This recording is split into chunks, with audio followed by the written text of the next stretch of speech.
I'm bad at voice. Oh dear. Teleportation! Or, you know, just time-lapse. Oh, and so that's what happened to King Gollum. Splendid work, most admirable. You really are the shining force. But Dark Souls' power is still present in this world. He's not dead, and his revival must be prevented. So Jan left this sword because its powers could offer some protection. King Gollum received the Chaos Breaker. Yay. This is the ancient sword that Max wielded, and that I awarded you recently, is it not? That's correct, Your Majesty. The sword possesses the powers of light. Please use its powers to protect against the devil's revival. I understand completely, so how about this? Since it's said that Xian is sealed here there too, we'll place this sword in the shrine. Because it possesses the protective powers of light, I expect it will supply extra protective strength. Many thanks, Your Majesty. So after this, the sword will be placed in the ancient shrine. The sword will be renamed to Force Blade in honor of all you've done. AKA, that's gonna get the name it has in Shining Force 2. So, the final sword in Shining Force 2 is actually the same in Shining Force 1, even though they don't have the same name. Also, I'm pretty sure it's a mistranslation because it's Force Sword, not Force Blade. Whatever. It's a good idea, don't you think? Well, it does make a link between Shining Force 1 and 2, I guess. The Force Blade, thank you, Your Majesty. It is indeed a very happy occasion. And now, my children, have you decided on a person to work together with Gollum in protecting the Ground Seal? Yes, we all agree that this matter should be decided by Ruburan. Why the bandit? Why do you choose Rubura? I don't understand. This man is to become the King of Ground Seal. He's a more patient man than I, and far more suitable. Allow me to introduce him. Push, shove, get in there. No Shrew is honest, and what strength! I mean, he traveled all the way here by himself. I had an entire Shining Force to do that, and that was hard. He did it himself. He'll certainly become a great king, don't you? A great King Gollum? But boss, I'm completely useless compared with you. Everyone has recommended that I make this decision, and I choose you, No Shoe. Use Fire Blast. Wait, no, that's something else. I don't expect anyone would disagree that you'll make a good king. Isn't that right? You better not say a word. Well, if it's the decision of the Shining Force, then who am I to... that's No Shoe. Well, if there's a decision of Shining Force, then who am I to refuse it? I thought it was Gollum talking. Anyway. That's decided. It's decided. No Shoe will be the king. And then he's happy because he likes Snowshoe, I guess. Isn't it great, Snowshoe? If you had shown up when we faced the Kraken, I don't know what we would have done. You'd be fine. You had crossed the bridge already. Whatever. Snowshoe, you really become a good king. Yes, boss?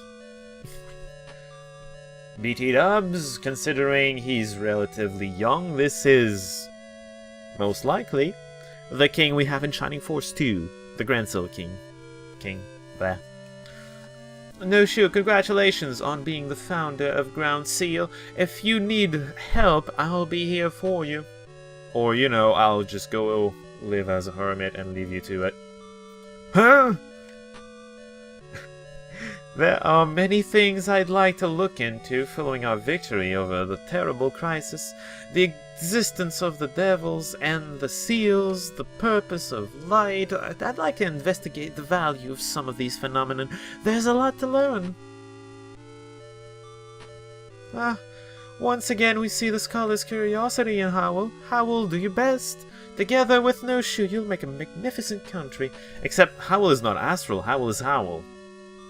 I don't know where Astral is. He's not in this game, actually. Sonette, I'll do my best.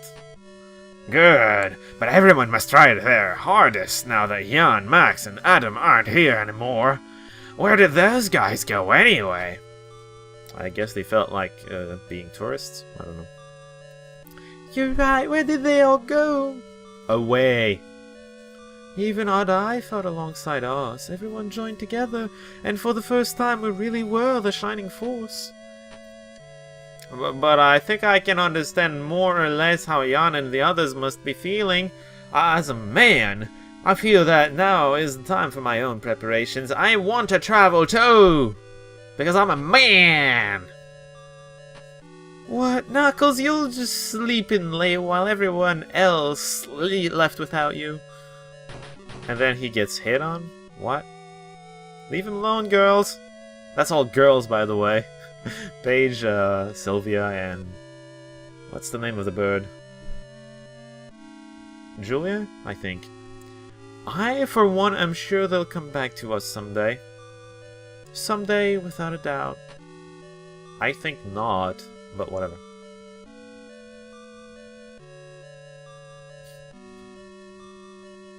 Everyone go away. Okay, back at the tower. Mephisto, this is the place where your parents sleep. Take a good look at it and remember it well. Oh, is Mephisto... well, I know Mephisto is the son of Darksoul, but is it also the son of Michaela? Because he seems to say both parents rest here, so I guess it's also the son of... wow, Michaela and Michaela and Darksoul. That's interesting. By the way, before you ask, I have no clue what Mephisto does or what happens to him. I don't know. I don't remember there being any Mephisto in Shining Force 2 at the very least. Yeah, he does have Mephisto, by the way. There now, Mephisto, don't cry. Well, Mephisto, we must go quietly to the place where our comrades wait. Who the hell is Mephisto? Yeah, I don't think you ever see Mephisto again. Maybe in a game I haven't played, but I don't remember seeing him at all. And that's the credits. That's the game. I don't know what you thought of it. Oh yeah, you get some of the scenes during the credit. I'm gonna let my controller go for a moment. Just gonna talk about the game. Overall, I'm kind of iffy on it. Gameplay-wise, it's good. It's actually pretty good. As far as Shining Forces go, it's pretty good gameplay. Shining Force game. There's no difficulty levels, but the difficulty is fine. A lot of the battles are really straightforward, and then you get some really hard ones. With the climax being Michaela. Dark Soul is not particularly hard at all, if you know what you're doing. But Michaela is just hell. Especially the first time you do this, there's just no good way to approach her. And you die. And that's it. That's one of the harder battles. As I said, probably in this series itself. Not the hardest, I wouldn't say that, but it's up there. So yeah, it had its difficulties. Cynthia, as much as I hate her, Cynthia is actually rather impressive because that's pretty much the only game where they managed to balance Aura. Aura was always completely overpowered in every single game, except this one because you don't have the mana to really use it, so you still have to think about when and how you're going to use it. You still have to try. While in the late game of any other Shining Force game, you just spam Aura and you're fine. Because you have the mana for it. Especially with the Mystery Staff.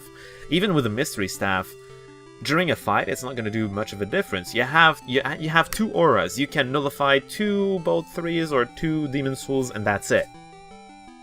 If it takes longer, it's taking too long, and you're going to die, and that's it. So, yeah. They actually balanced it, so I kind of like that, even though I hate Cynthia because she's a pain in the butt.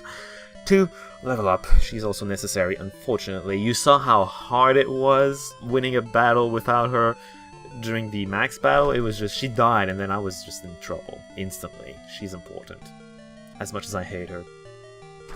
So that's gameplay, but story-wise, This was a giant exercise in fan service. Not the boobs type of fan service, the awesome type of fan service, where they just try to take everything that everyone loved about Shining Force 1 and Shining Force 2, and they just try to put it all together. Giant mix. Put all of the awesome together, and it's gonna do a giant, like, explosion of awesome everywhere.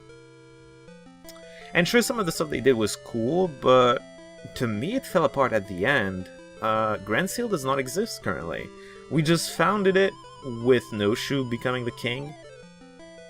And then, less than a generation later, everyone has forgotten about everything that happened. Howell just says, seal it, please, seal. And that's pretty much the only person that actually knows what's happening. Even Noshu has no clue what the hell's going on. I mean, no, he wasn't there to kill Darksoul, but I'm pretty sure people briefed him on what happened, and he completely forgot by the end, once we happen upon Shining Force 2. It's just stupid. That one part just does not work. Jan being the nephew of Max is also kind of silly to me, but whatever. They were, on some parts like that, they were just trying too hard as far as I was concerned. I don't care if Jan is related to every other hero in the game. It doesn't matter. So, story-wise, they did good, cool stuff, but a lot of it was annoying, or they were forcing it a little too much to me. And then gameplay-wise, it was good. Also annoying, because freaking Cynthia, for Pete's sake, I hate her so much. She makes the gameplay interesting, but I hate her. Master Jan, Master Max, where should we go to now? Forward! I don't know. That's right, Jan. Should we go to my brother's place? What, he's still alive? Or maybe... Wait, Kane is still alive? I don't know. I don't know anymore. Anyway, yeah, that's... I'm meh about this game. It has issues. It has issues. I prefer Shining Force 1, I prefer Shining Force 2. But gameplay-wise, it's probably one of the better games. I'd have to give it that. The Michela fight, I love the Michela fight. It was superbly designed, actually. It's a planted Gesp, I would say. Gesp from Shining Force 2 was my favorite battle because it had a very subtle but very good design. It would kill me every single time. But this battle was just... It's less subtle in its design, but it's really, really harsh. It's good. I just like it. As I said, gameplay, it's good. It's annoying, but good. It creates good difficulty. And then story, again, it's good, but also it falls apart, which is really... It just kills it for me. Grand Seal just kills it for me. Yeah. That was a good game anyways. Coming up next in the timeline, I've been playing through the entire timeline. The last game of the timeline is Shining Force 2. Coming up right up. I know I've done it before. And in fact, I'm not going to do the same thing, of course. I'm going to be playing a hack. A hack that removes completely the story. If you want a story, you can go back to what I did way back in the day. Yeah, thank you. Yeah. You can go back to what I did way back in the day. I'm going to be playing a hack that just focuses on the battles and makes them more interesting, I would say. It doesn't change the story too much. There are a lot of hacks that actually change the gameplay a lot. They're going to change the characters, their abilities. There's even one gigantic hack, very interesting hack in fact, that changes completely the characters. It just kind of does a mashup and does some kind of semblance of a story. It's kind of weird, but it has you battling in just about every location you have in Shining Force, so it's kind of an amazing hack. That's too far from Shining Force 2 for what I want to do. I'm going to do something that kind of still looks like Shining Force 2, but it's a hack, removes the story so that it goes faster, makes the battles interesting, makes the battles different. It's going to be blind for me, mostly. I played like the first 6 battles or so, and then I was like, you know what, this would make a great blind LP. So I'm gonna do that. Thanks for watching, and yeah, until then, see y'all.